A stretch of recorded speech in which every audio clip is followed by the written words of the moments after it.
민주화를 할 때, 그러니까 대기업의 어떤 규제를 할 때 하는 방법이 굉장히 다양한, 예를 들면 홈플러스 같은 경우 24시간 영업을 하는데 그걸 8시간만 해라, 또 12시간만 하라 할 때 대기업도 반발을 하지만은 그것도 이용하는 사람이 나 야간에 이용하는데 불편한데 편리하거든 이렇게 말을 하는 식이요.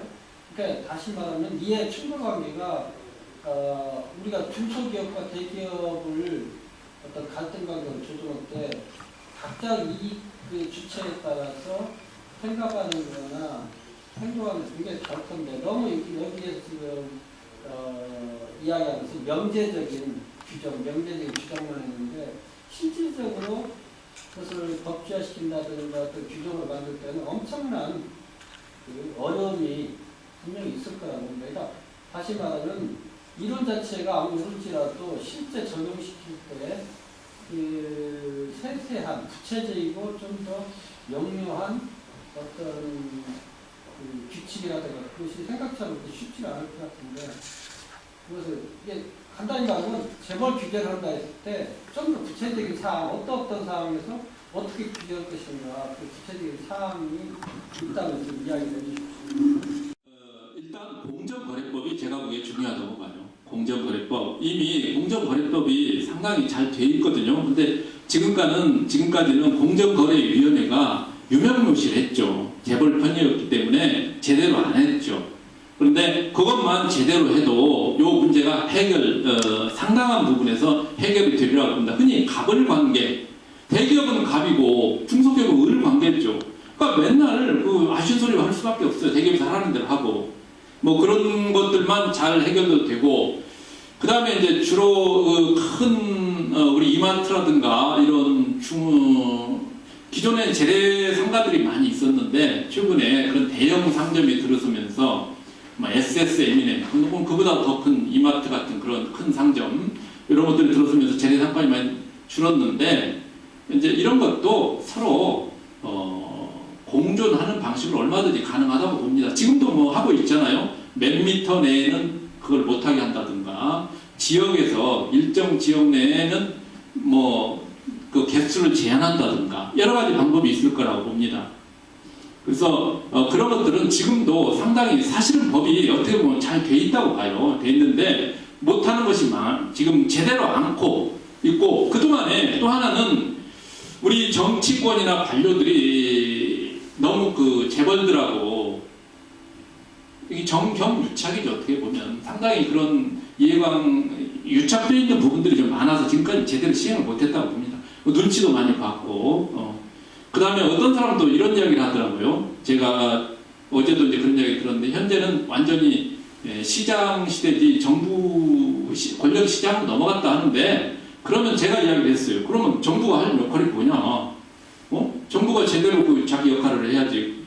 그래서 정부가 제대로 역할을 하면 그런 문제는 어느 정도 서로 합리적인 선에서 해결될 수 있다고 봅니다. 이광희 대표님께서 아까 말씀하신 중에 제일 저희들 귀에 들어오는 얘기가 지방에 어떻든 지방에 분산을 시켜가지고 중소기업을 지방에 뿌리를 내리게 해야겠다. 정말로 좋은 안이라고 생각합니다. 그런데 지금 그 지방에 내려가 있는 실정을 보면요. 제가 이제 전라북도 남원이 고향인데요. 남원에 좀 조금 일을 많은 일꾼들은 곡성에서 싸붙어가지고 조건을 좋게 해가지고 또 곡성의 일꾼들은 또 남원 사람들이 남원 기업들이 가가지고 훑어 올라오고 이러다 보니까 젊은 일꾼들이 너무 없어요. 전부 서울로만 다들 올라와가지고 서울이 좋다고 다들 서울로만 살게 그럼 이 박정희 정부 이후에 지금 주로 농촌을 그냥 피폐시키는 원인이 도시 생활을 하게끔 만든 바람에 시골이 지금 병들어 버렸거든요. 그러니 사람이 없다 보니까 그 공장 기능도 발전될 수도 없고 뭐 지방 뭐 경제는 말할 것도 없는데 그 아까 말씀하신 그 내용을 정말로 조직적이고 좀 계획적으로 우리 저 서울 인구를 과감히 지방에 분산시킬 수 있는 아주 묘안을 좀 많이 좀 창출하셔서 좀 정부기관이랄지 사회에 좀 제안을 좀 해주시면 감사하겠습니다. 예, 감사합니다. 제가 지금 제 동료 중에 한 사람도 전라남도 한평이죠. 한평에 최근에 공장을 하나 세웠어요. 공장을 세웠는데 원래 태양광 사업 쪽을 좀 했었거든요. 근데 태양광 사업을 하다가 이제 그 관련 업종, 태양광 산업 신에너지 산업이잖아요. 신에너지 산업이고 신산업인데 일종의 벤처기업이라고 할 수 있죠. 그런 것들. 그 다음에 그것과 아울러서 LED라는 새로운 곽광을 받는 그 디바이스, 그런 것들을 지금 공장을 아마 지었는데, 그런 식으로 지방에 하면, 제가 그런 이야기를 했어요. 이것이 성공하면 인구가 분명히 처음에는 작은 기업이지만 중기업으로 갔다 중견기업으로 가서 대기업이 된다 이거죠. 그러면 당연히 고용을 창출하고 그 다음에 인구가 그쪽으로 집중할 수밖에 없어요. 한평이 경상도 울산, 전라남도 한평이 저 울산 특별시가 될 수도 있습니다. 될 수도 있어요. 제가 그 공장을 보고. 근데 물론 모든 소기업이나 벤처기업이 다 흥하는 건 아니죠. 경영을 잘못하면 망할 수도 있고 하지만 어쨌든 그렇게 하려는 사업을 하려는 사람들을 정부에서 밀어줘야 돼요. 밀어줘야만 그 기업이 커갈 수 있는 거죠.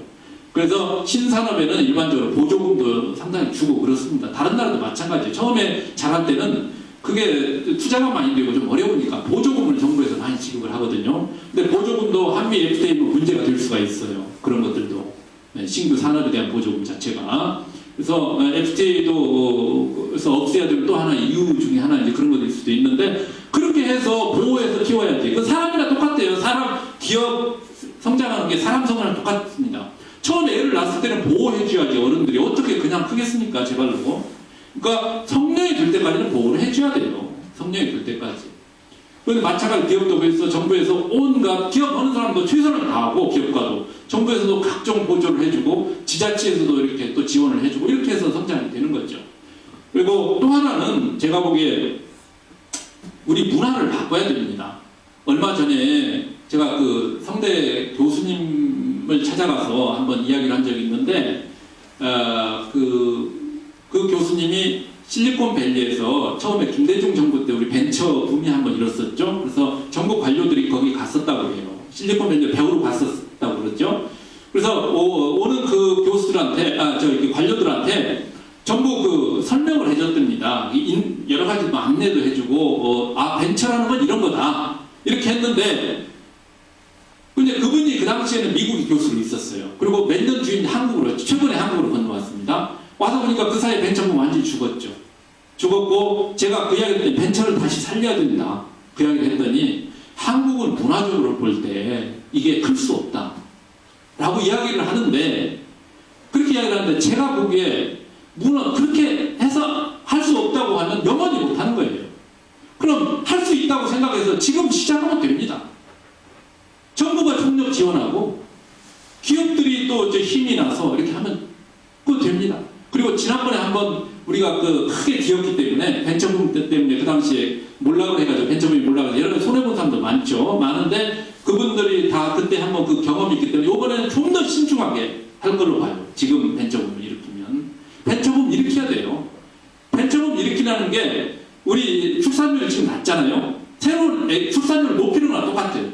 애기 새로 많이 나라고 정부가 장려하잖아요. 그거나 기업에 애기 낳는 게 바로 벤처기업을 자꾸 육성을 하는 거죠. 똑같습니다. 기업 애기가 안 나면 어떻게 성인이 될 수가 없잖아요. 인구 계속 줄고 노령화가 되죠. 우리 벤처 없으면 마찬가지예요. 그것도 계속 이제 기업들도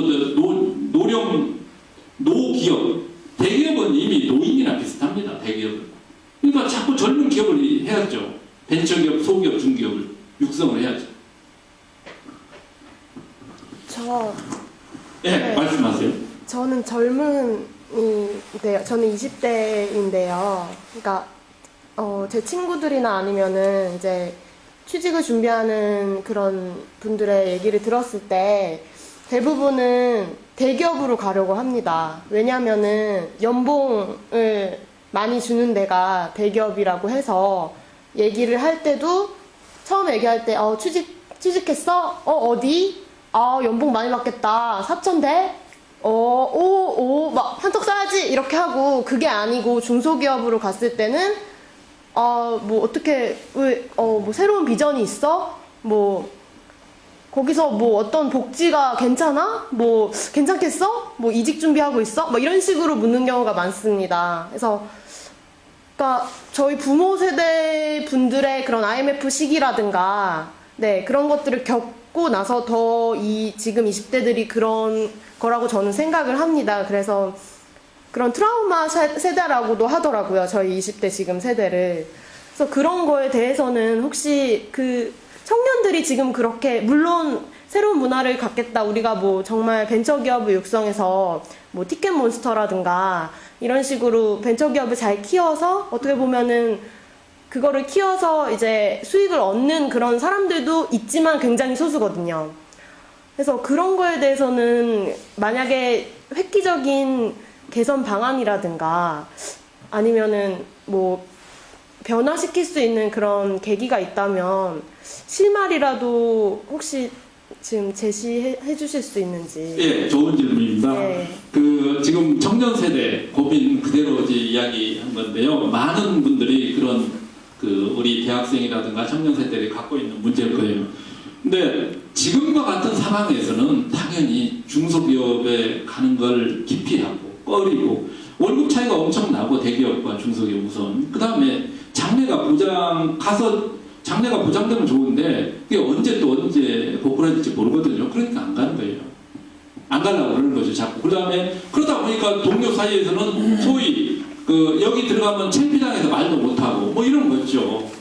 근데 그렇지 않은 때도 있었어요. 전에 IMF 직후에 벤처 붐이 불 때는 뭐 어떤 사람이 이제 저한테 명함을 내미는데 그냥 목에 다 힘을 주면서 어깨에 저 벤처기업 다니는데요. 이렇게 보면 굉장히 작은 기업이에요. 어딘지 모르지만 어디 꾸러공단인가 있는 것 같아요. 그때는 자랑스럽게 내놨어요. 자랑스럽게.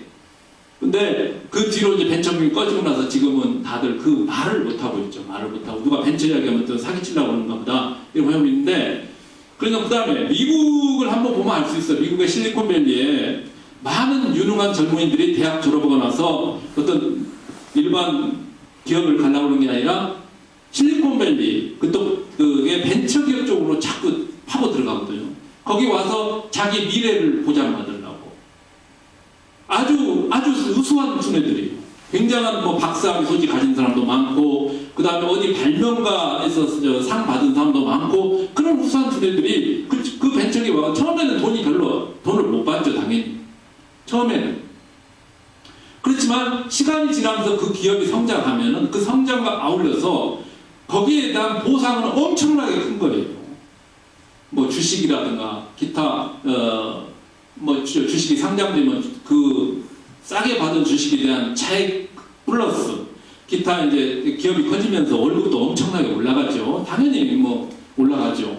그래서 그런 봉급이라든가 그다음 복지 혜택이라든가 이런 것이 굉장히 크죠. 그래서 다 그리 가려고 합니다. 미국의 유능한 사람들은 그래서 일반 기업 대기업에 취직하려고 하는 게 아니라 그런 벤처기업에 가려고 하고 있죠. 그러니까 그런 왜냐하면 사회 풍토를 어떻게 조성하냐에 달렸어요. 그러니까 대기업, 중기업, 소기업, 벤처기업이 균형 있게 발전이 돼야 돼요. 그러려면. 그래야 벤처기업을 가죠.